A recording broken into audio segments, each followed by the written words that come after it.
हैं कुरानी मालूमात कि पूरे कुरान में पारा कितने हैं तो 30 है। पूरे कुरान में कितने पारा है तो 30 है। पूरे कुरान में सूरतें कितनी हैं, सूरा कितनी है तो 114 है। और सजदा कितने हैं पूरे कुरान में तो 14 है। मंजिल कितने हैं तो 7 है। आयत कितनी है तो 6666 आयतें हैं। रुकू कितने हैं तो 540 है। आप इसको देख भी लें और याद भी कर लें।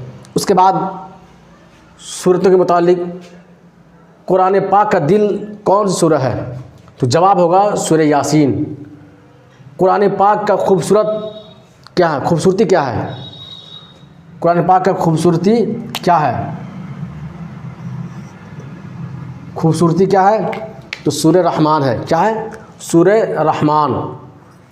आयतों का दिल क्या है? आयतों का दिल कौन सी आयत है तो जवाब होगा आयतुल कुर्सी। कुरान मुक़द्दस में, कुरान मजीद में एराब किसने लगाया? एराब यानी ज़बर ज़ेर पेश को किसने लगवाया तो जवाब होगा हुज्जाज बिन यूसुफ़ ने एराब लगवाए। पूरे कुरान में हुज्जाज बिन यूसुफ़ ने एराब लगवाए। कुरान पाक में सबसे बड़ी सूरत कौन सी है? कुरान मुक़द्दस में सबसे बड़ी सूरत सूरह बकरा है। कौन सी है? सूरह बकरा है।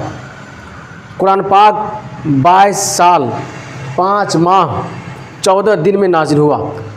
पूरी कुरान पाक ये कितने दिन में नाजिल हुआ? 22 साल 5 महीना 14 दिन में नाजिल हुआ। यानी कमो बेश 23 साल में ये पूरा कुरान नाजिल हुआ। अगर ये मालूमात अच्छा लगे तो आप अपने दोस्तों में शेयर करें ताकि ये मालूमात उसे भी हो जाए। फिर मिलते हैं। अस्सलामु अलैकुम वरहमतुल्लाहि ताला व बरकातुहू।